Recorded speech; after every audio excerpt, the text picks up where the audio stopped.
I've been working on formulating a statement describing how I understand the value of yoga, meditation, Ayurveda, more peaceful, holistic living, things like that. So, when you look at how everything moves in cycles, how we went from more primitive beings into now a technologically advanced state, we're going to move back through that circle to being more primitive, or in a way, we'll have the opportunity to be more primitive because when all of these jobs get automated away, food service industries, like there's burger flipping robots, paralegal work, there's programs in artificial intelligence that can read entire legal briefs. There's accountants that are going to go away. They're already being automated by QuickTime. There's insurance agencies, all of the, like, think of an insurance agent that actually has like a purpose when there's a computer that can instantly aggregate all information about you compared to the marketplace instantly. Or think of how self-driving cars are coming and renewable energies are going to be replacing all of like the gasoline industry. So oil rigs won't be a thing anymore. Taxi drivers, bus drivers, train operators won't be a thing anymore.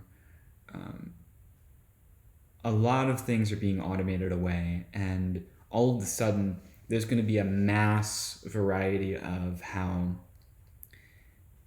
I like the video humans need not apply, but I'll just note the term where if you're a human applying to some of these jobs, your employer, like, why does somebody need to work the front counter at McDonald's when there's a kiosk machine that can be maintained by 10 people?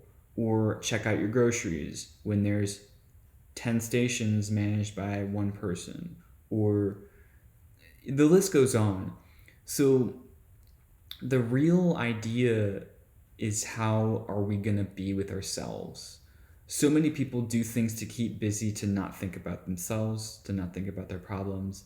And in a big way, unless you're just overwhelming yourself with distraction, gaming, entertainment, input, which I very well know it gets old after a time.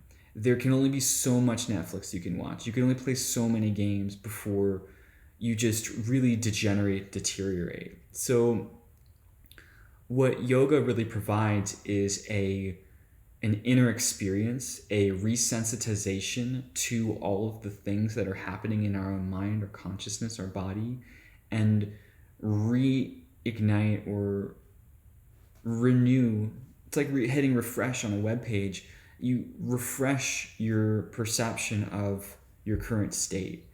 And when you do that, when you're able to actually see the current state of your being as it is, then you start to then realize, well, the deeper inner nature of that current state is some aspect or degree of peace, bliss, happiness, appreciation, gratitude. All of these things just become apparent. They're the only things in front of you when you actually refresh yourself.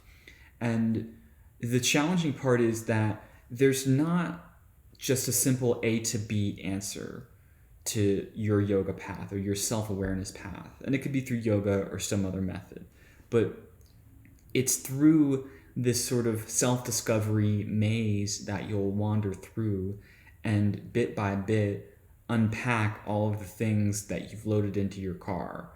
So it's really important to just get started and be regular when you're actually looking for some kind of a peace, because in the near 5 to 10 years future, it's going to happen very quickly, or it's going to seem like it's overnight, that we're going to lose a lot of purpose, or it'll seem like we'll lose purpose, where the world around us suddenly doesn't need us to do the job that we spent our lives learning how to do.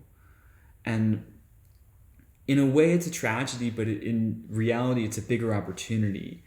And the people who aren't aware of these practices of yoga, meditation, pranayama, of actually observing the pure experience around us that is just fascinating and vast within itself.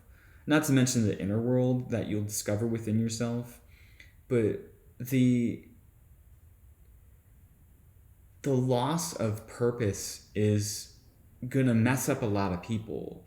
And without these tools and without practice, because you can't just like decide, okay, I'm gonna be a yogi and love my life again. Like, no, it's like a whole process of unpacking like how many belief systems and perceptions and ways of being have I accumulated over time that are keeping me from actually having the the life that I want, or the connections I want in my life, or the the fulfilling experience of my day-to-day life. In our ideal state, like, we want everybody in our lives to be happy. We feel connected to everybody.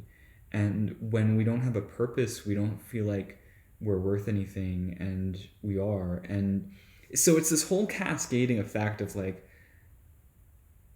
a lot of people are going to be suffering if they don't catch on to these tools and these practices and make a group of their own. So my biggest effort is to do that, to be that, to create that with you, whoever's watching, whoever catches on, whoever appreciates what I'm doing and gets the inner purpose of why I'm attempting to do what I'm doing. So um, that's my, I guess this is my vlog now, of what's in my head and what I'm thinking and feeling. So if you want to learn more, you can check out my website. You can call me. My phone number is on my website. You can just call me or text me, and we can really like work into this. If you want coaching, I'm doing it on a donation base right now. So just like contact me, like, hey, I've got this much. Can you talk to me? Or like, I'm working through this, or can you help me with this? Whatever it is, just get at me, and I'm here for you. So I wish you guys well, and